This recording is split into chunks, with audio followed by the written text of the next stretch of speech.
Alright guys, I'm going to make this video hoping it'll be helpful to some people. Um, Through my previous experiences and with a lot of things that I've read online and various other places, I've came about some knowledge and I've came to some realizations on this topic. And I think that anyone who is going to be going through this situation could greatly benefit from hearing what I have to say. First off, let me tell you, I am in no way, shape, or form an attorney. I am not giving legal advice to anyone. I guess I am kind of giving legal advice, but it's a convict's legal advice, so you take that with what you will. Also, I guess I need to say that this is for entertainment purposes only or whatever. Okay. Now, this video, or what may end up being these videos, are going to be about what you should expect in the state of West Virginia from the moment you are arrested on a felony charge. I keep seeing a lot of stuff where the cops are tricking people into giving statements on themselves, and I was locked up with a bunch of people that have given statements on it. Maybe I need to give a little background as to how I've came about this knowledge. I'm 42 years old. I caught my first felony charge at 17 years old in Spartanburg, South Carolina. From there, it's just been a never-ending string of petty crap through South Carolina, North Carolina, and West Virginia. In '06, I caught a felony charge in West Virginia that I had to do some time on. So I've been to prison. I've been in the regional jails here in West Virginia a few times. I've been to county jails in South Carolina. I couldn't tell you how many times, but when you're going through situations like that, you can't help but talk to other guys that are in the jail. And to be honest, what jail is a convict school. You get in there and you get to talk to everybody and find out where they made mistakes, where they messed up, what they did wrong, if they could do it again, what they would do different, blase, blase. So, just, I don't know.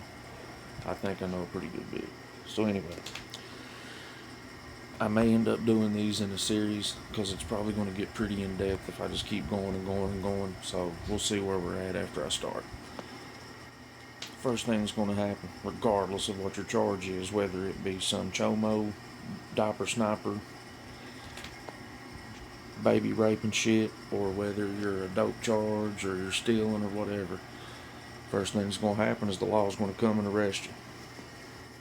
When the cops come and get you, they're going to take you to either a sheriff's department, a city police department, some kind of municipal place where they can try to question you and get you to tell on yourself. Right here is where 95% of people screw up.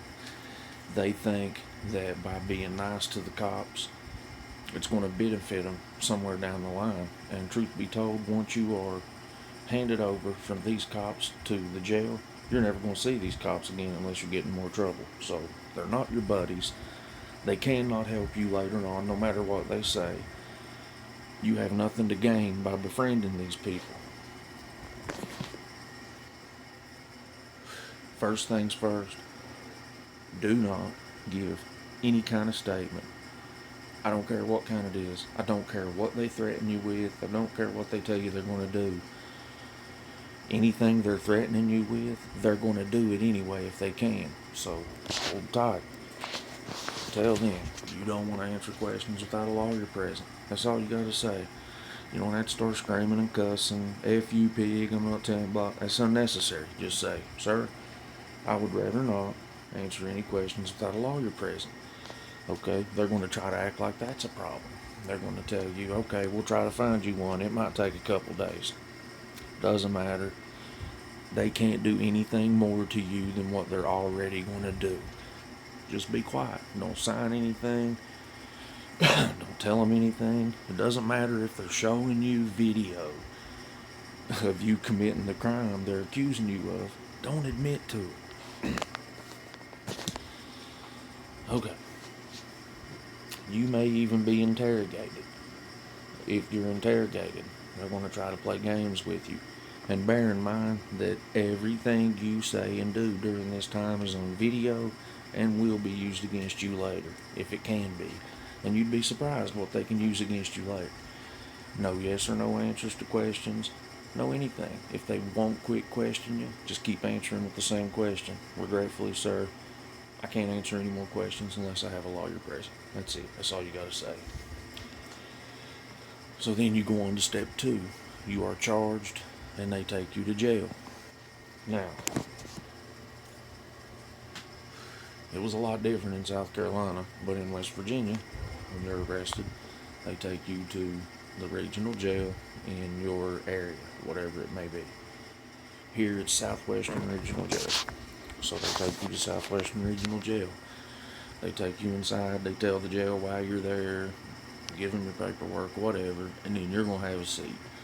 You are going to sit there until you're able to see a magistrate, depending on what your charge is. Sometimes your charge bad enough, you ain't going to see a magistrate, it's just a technicality. So at this time, they're going to dress you out.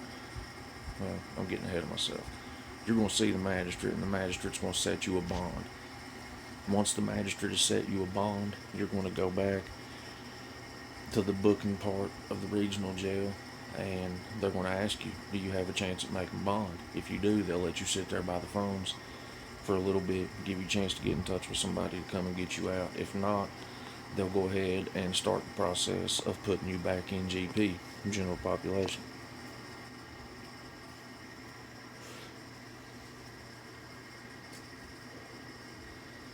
A lot's changed since the last time I was up there at the regional.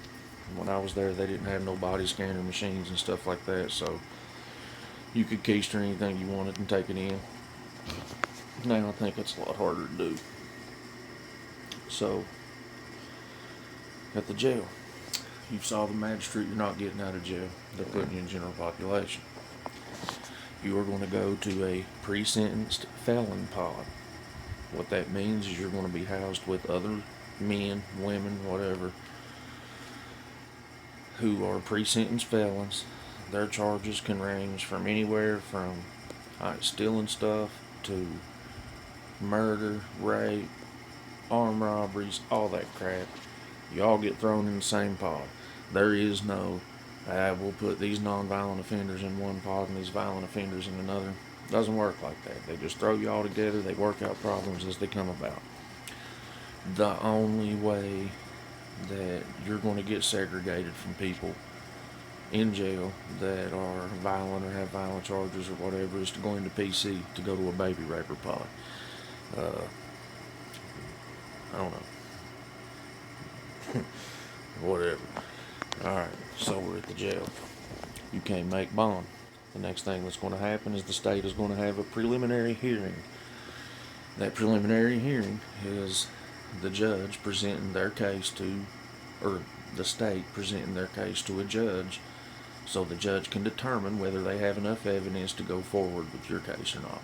It's a formality. If you've been arrested and you've made it to this point, 99 times out of 100, the preliminary hearing is nothing.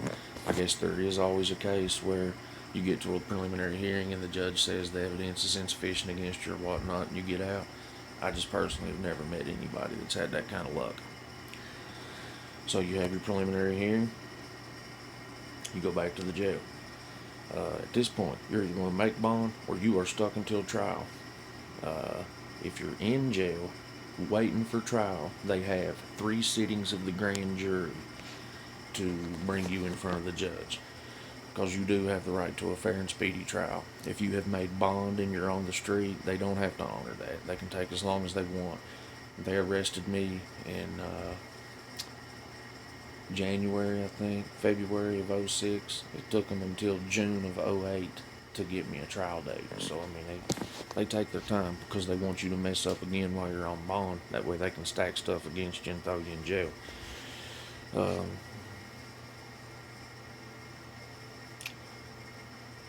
You get back to the jail, I mean, you're pretty much just waiting on trial. The only thing you care about while you're up there is mail that you're getting and money that's on your commissary. That's all it means, anything. Alright, so we're going to stop here. And the next video we'll pick up with is going to talk more about court, what happens when court's over, if you're found guilty, if you're found innocent, whatever. So, see you again shortly.